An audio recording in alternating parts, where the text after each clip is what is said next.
जय माता दी, जय मां कामाख्या, जय श्री महाकाल महाराज। देव राधा ट्रस्ट सत्यवाणी चैनल के माध्यम से यदि किसी भी धर्म प्रेमी बंधु को अपनी जन्म पत्रिका के अनुसार यदि कोई दोष किसी भी ज्योतिषाचार्य के द्वारा बताया गया हो तो उस दोष का निवारण के लिए 16 जुलाई से 31 जुलाई के बीच में निवारण किया जा सकता है, क्योंकि जन्म पत्रिका में जो दोष होता है उसके प्रभाव को हम कम या ज्यादा कर सकते हैं। पूजा के माध्यम से, प्रायश्चित कर्म के माध्यम से, दान धर्म के माध्यम से और जप तप अनुष्ठान के माध्यम से। ऐसा हमारे बड़े बुजुर्ग ऋषि मुनि और पितृगण भी बोल करके गए हैं। यह परंपरा सदियों से चली आ रही है कि जो ग्रह खराब होता है उस ग्रह को पूजा पाठ दान धर्म के माध्यम से अच्छा किया जाता है और कुछ व्यवहार परिवर्तन करके भी अच्छा किया जाता है। दोनों बात है। तो मनुष्य को यदि जन्म पत्रिका चेक नहीं करवाई हो तो करवा लें और उसमें पता कर लें कि किस चीज का दोष है। क्या मंगल दोष है जिसकी वजह से शादी ब्याह नहीं होती है? क्या मांगलिक पत्रिका है? क्या मंगल नीच का बैठा हुआ है? क्या मंगल सप्तम या अष्टम भाव का बैठा हुआ है? क्या मंगल राहु साथ में बैठा है? मंगल शुक्र बैठा हुआ है? तो इस प्रकार से ये मंगल के दोष बनते हैं। इसकी पूजा उज्जैन में मंगलनाथ महाराज पर होती है।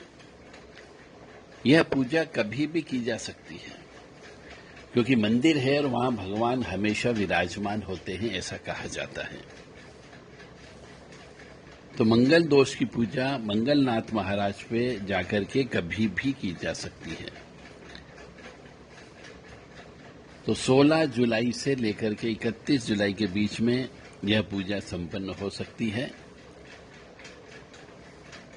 तो मंगल दोष की वजह से विवाह में बहुत से मनुष्यों के रोड़े अटकने का काम होता है। एक तो पत्रिका नहीं मिलती, क्योंकि मैं बार बार कहता हूं कि पत्रिका हमेशा मिलान करके ही शादी ब्याह करना चाहिए। अन्यथा थोड़े समय बाद, 2 साल बाद, 4 साल बाद, 5 साल बाद, 10 साल बाद और कई बार 12 साल बाद विवाह विच्छेद हो जाता है, विवाह टूट जाता है।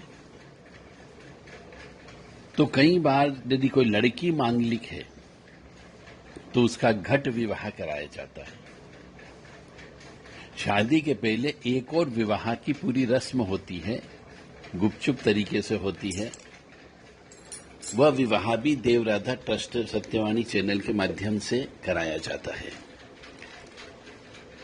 और यदि कोई पुरुष मांगलिक है तो उसका भी विवाह सफेद आंकड़े से कराया जाता है। सफेद अकौवा बोलते, अकंद बोलते हैं, मदार बोलते हैं, उसके साथ विवाह कराया जाता है। इससे 2 विवाह के जो दोष होते हैं वो दोष को शमन कर सकते हैं। तो सर्वप्रथम पहले अपने लड़के लड़की की पत्रिका चेक करवा लें कि क्या ऐसा दोष तो नहीं है, 2 विवाह के योग तो नहीं है। कई बार ऐसा होता है कि मंगल अष्टम भाव होने की वजह से या मंगल के साथ राहु शनि बैठने की वजह से पहली पत्नी की मृत्यु हो जाती है। जब पहले पत्नी की मृत्यु हो जाएगी तब दूसरा विवाह होता है। तो ऐसे केसेस में कई बार जिंदगी बर्बाद हो जाती है।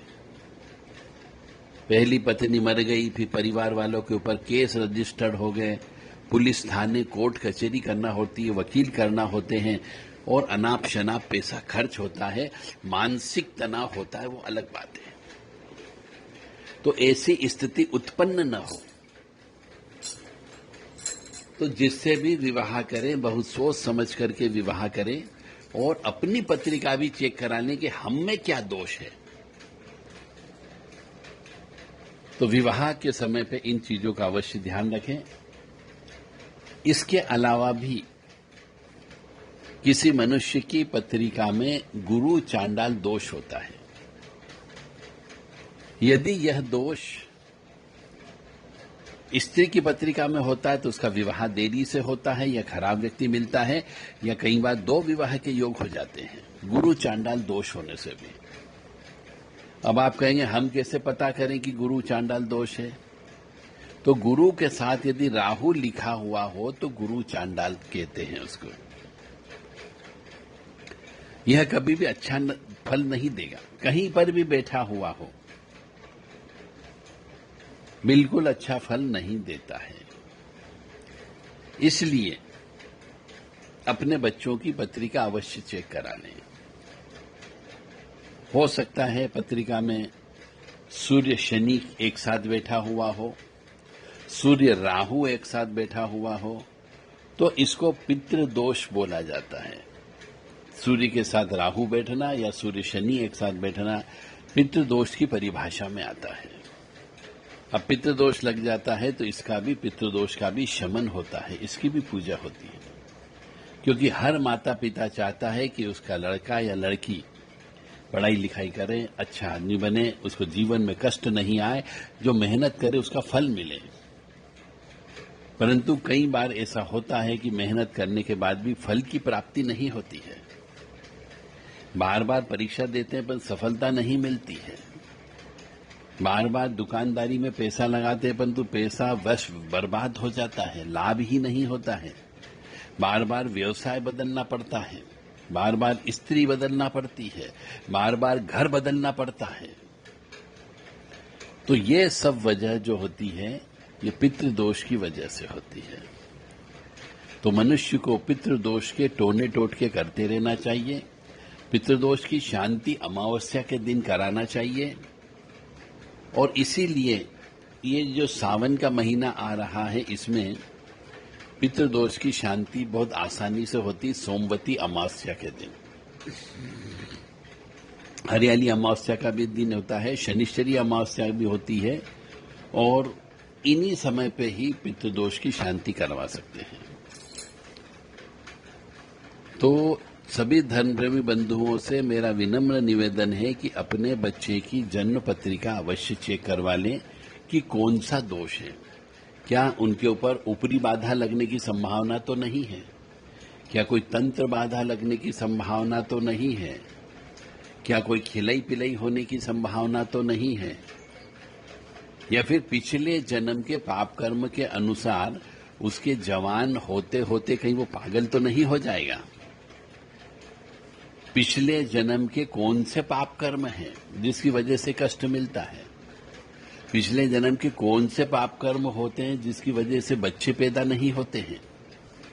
और पिछले जन्म के कौन से पाप कर्म हैं जिसकी वजह से लड़का उत्पन्न नहीं होता है, वंश वृद्धि नहीं होती है, कई बार विवाह ही नहीं होता है, और यदि विवाह हो गया तो बच्चे पैदा नहीं होते हैं, और यदि बच्चे पैदा हो गए तो लड़कियां ही लड़कियां पैदा होती है, लड़का पैदा नहीं होता है। तो इन सब का क्या कारण है और उस कारणों को कैसे दूर किया जाए? यह सब पिछले जन्म में किए गए कर्मों के पाप कर्मों का फल होता है। तो ईश्वर कहता है कि तुम जो कर्मों का खेत बोकर के आए हो पिछले जन्म में, तो इस जन्म में उनका फल आपको प्राप्त होता है। यानी कि हम बासी जीवन जीते हैं। पिछले जन्म में जो हमने अच्छे बुरे पाप पुण्य जो कुछ भी किए हैं उनका फल हमें इस जीवन में भोगना पड़ता है, और वो इस जन्म पत्रिका से पता लगता है। क्या कोई लड़का चरित्रहीन हो जाएगा? क्या कोई लड़की चरित्रहीन हो जाएगी? क्या लड़की 10 साल बाद चरित्रहीन हो जाएगी? जिसको हम बहू बना करके लाए हैं, क्या वो बाद में चरित्रहीन हो जाएगी? क्या वो किसी की हत्या कर देगी? क्या बच्चा गोद लेना पड़ेगा? तो ऐसे बहुत सारे प्रश्नों का उत्तर आपको इस जन्म पत्रिका से पता लगाया जा सकता है।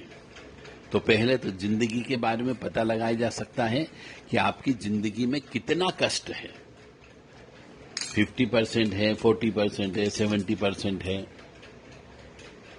कितनी पत्रिका आपकी अच्छी है, उसी हिसाब से आपको सुख और दुख मिलता है। जब ग्रह नक्षत्र खराब आ जाता है तो मनुष्य को लकवा लग जाता है। जब मनुष्य के ग्रह नक्षत्र खराब होते हैं तो उसे सिरदर्द की बीमारी होती है। जब मनुष्य के ग्रह नक्षत्र खराब होते हैं तो उसके पैरों में दर्द बहुत होता है। और जब ग्रह नक्षत्र खराब होते हैं तो भाई भाई का दुश्मन हो जाता है। जब ग्रह नक्षत्र खराब होते हैं तो पिता और दादा की संपत्ति में कुछ नहीं मिलता है, और यदि आपने लड़ झगड़ के ले भी लिया तो आपके काम नहीं आएगा, नुकसान हो जाएगा। तो ऐसा क्यों होता है? ये सब कारण जन्म पत्रिका से पता लगाए जा सकते हैं। बच्चा क्या बन सकता है, जिंदगी में उसके पास धन रहेगा या नहीं रहेगा, कि धन के घड़े में हमेशा छेद रहेगा, क्या बच्चा नशा तो नहीं करेगा, क्या बच्चा जो मेहनत करेगा उसका फल उसको मिलेगा या नहीं मिलेगा, क्या माता पिता की सेवा करेगा, क्या बच्चा विदेश जाएगा, क्या विदेश में ही सेटल हो जाएगा, क्या बच्चे के साथ में किसी ईश्वरी शक्ति की कृपा है या नहीं है, बच्चे का भाग्य क्या है, ये सब हम पत्रिका से पता लगाए जा सकते हैं। तो आप अपने बच्चों की जन्म पत्रिका किसी अच्छे जानकार अनुभवी व्यक्ति से, जो आपको पिछले जन्म के कर्म भी बता सके और इस जन्म में उस कर्म के बदले कौन सा कष्ट इस जन्म में भोगना होगा, आप ऐसे ज्योतिषाचार्य से मिलकर के पत्रिका अवश्य तैयार करवा लें। तो पत्रिका के अनुसार यदि सिर पर राहु बैठा हो आपके, तो जीवन में कौन कौन से कष्ट देगा, और यदि पति पत्नी वाले स्थान पे यदि राहु बैठ गया तो पत्नी की मृत्यु होती है, या पत्नी छोड़ के चली जाती है, या पत्नी के साथ तलाक हो जाता है। तो वो कब होगा, किस वर्ष में होगा, वो उस वर्ष के बाद में विवाह करो। तो ऐसे बहुत सारे कारण ढूंढ निकाले जा सकते हैं। शनि राहु जिसका भी एक साथ बैठा हो उसे प्रेत दोष होता है, न पिछले जन्म में किसी न किसी की हत्या करके आए हैं, इसलिए जिसकी हत्या की है वही आत्मा इस जन्म में उसे कष्ट प्रदान करती है, बदला लेती है। इसलिए उसे शनि राहु की युक्ति में बच्चा पैदा होता है। अब ये किसी लड़की को भी हो सकता है, लड़के को भी हो सकता है। कई बार बचपन से वो परेशान करता है, कई बार जवानी में आने के बाद पड़ता है, कई बार प्रौढ़ अवस्था में आने के बाद करता है, तो कई बार वृद्धावस्था में परेशान करता है। तो जन्म पत्रिका में 12 खाने होते हैं और उसमें इन ग्रहों का कॉम्बिनेशन होता है। इन कॉम्बिनेशन से पता लगाया जा सकता है कि मेहनत करने पर फल मिलेगा या नहीं मिलेगा, मेहनत करने पर धन आएगा या नहीं आएगा, मेहनत करने पर भाग्य खुलेगा या नहीं खुलेगा, मेहनत करने पर हमारा धंधा व्यवसाय चल पाएगा या नहीं चल पाएगा, क्या घर में आग लगने की संभावना तो नहीं है, क्या जेल यात्रा की संभावना तो नहीं है, कौन सी बीमारी लगेगी, ये भी पत्रिका से पता लगाया जा सकता है। क्या बालक विदेश यात्रा जाएगा, क्या बालक के जीवन में नुकसान होगा, क्या उसका भाग्य सीधा रहेगा या झिकझैक रहेगा, क्या भाग्य कर्म फूटा हुआ बालक है या बालिका है, क्या विवाह होने के बाद लड़की वापस घर पे आ जाएगी। ऐसे बहुत से प्रश्न इस जन्म पत्रिका से पता लगाए जा सकते हैं। वैवाहिक जीवन में कोई पुरुष या स्त्री सुखी रहेगा या नहीं रहेगा? क्या विवाह के बाद भी स्त्री पुरुष में चारित्रिक दोष रह सकता है? यह भी शुक्र राहु की युक्ति की वजह से होता है। शुक्र और राहु जब मिल जाता है तो उसे लंपट योग कहा जाता है, चाहे वो स्त्री के हो या पुरुष के हो। और जब शुक्र राहु लंपट योग में पत्रिका में यदि होता है तो ऐसे स्त्री के होता है तो वह स्त्री चरित्रहीन होने की संभावना बहुत ज्यादा होती है। और पुरुष के जीवन में यदि जन्म पत्रिका में है तो पुरुष चरित्रहीन होता ही होता है, वो लंगोट का कच्चा होता है, उस पर विश्वास नहीं कर सकते। और यदि शुक्र नीच का बैठ जाए राहु के साथ में तो वो तो और ज्यादा खतरनाक होता है। तो पत्रिका उठा करके चेक करो कि अपने बेटे बेटी या अपने पत्नी या अपने पति की पत्रिका में क्या क्या दोष हैं, किस किस का कॉम्बिनेशन है, और उसका विश्लेषण करवा के उपाय करें।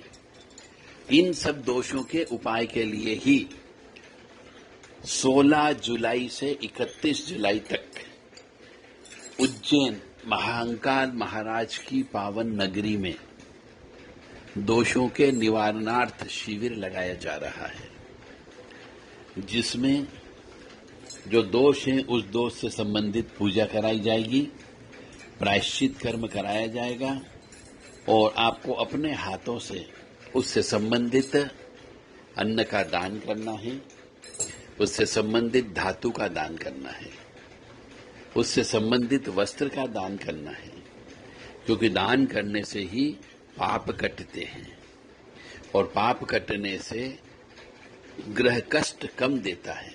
और जब कष्ट कम आएगा तब आप सुखी रहोगे, और जब सुखी रहोगे तो जीवन में आनंद रहेगा, खुशियां रहेगी, और जब आनंद रहेगा तो महालक्ष्मी की कृपा आपके ऊपर होगी, और जब महालक्ष्मी की कृपा होगी तो आपको ऐश्वर्य की प्राप्ति होगी, आपका मान सम्मान होगा।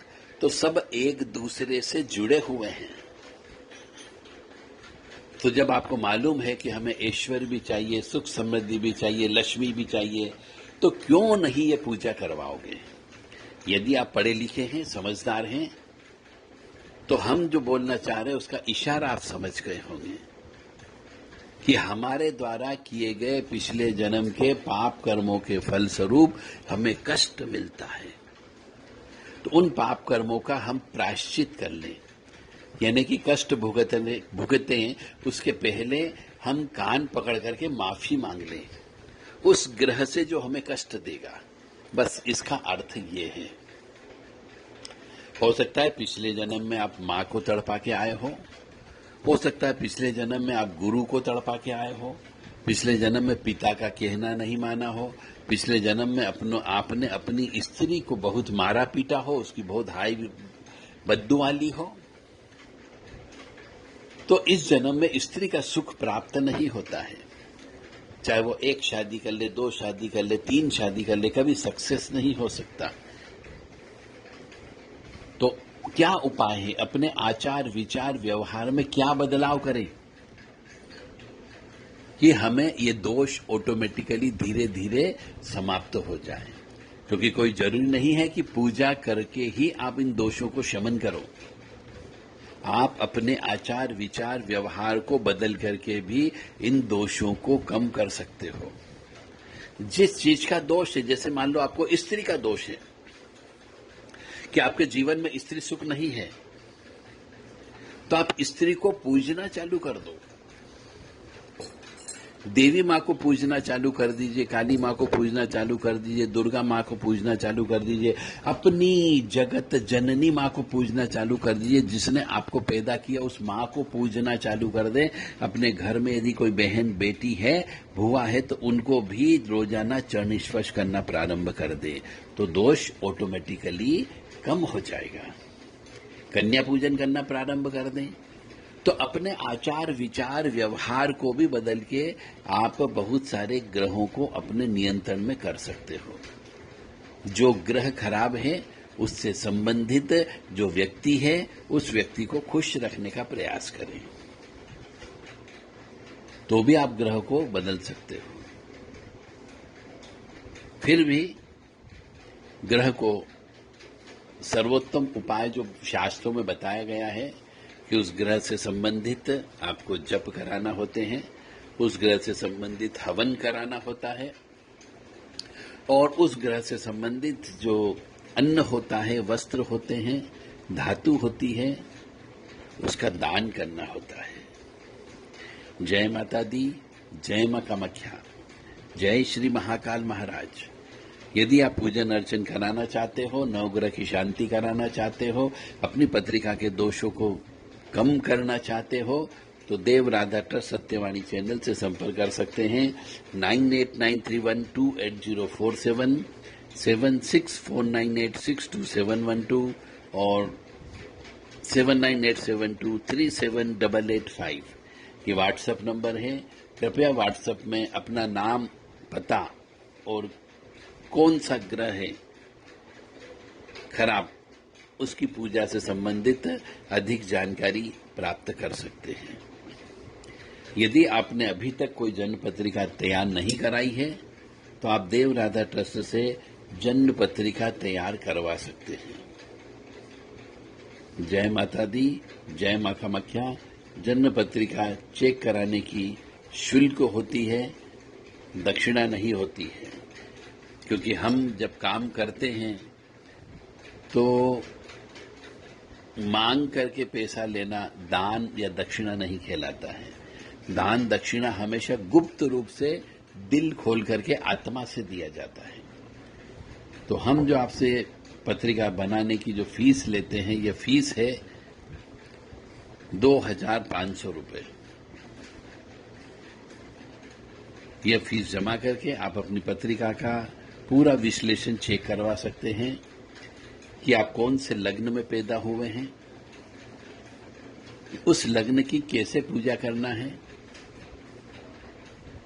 कौन सी राशि में पैदा हुए हैं, राशि का स्वामी कौन है, कौन से नक्षत्र में पैदा हुए हैं, उस नक्षत्र का स्वामी कौन है, आपके इष्ट देवता कौन है, वह भी उस पत्रिका से पता लगाया जा सकता है कि आपको किन की पूजा ज्यादा करना चाहिए।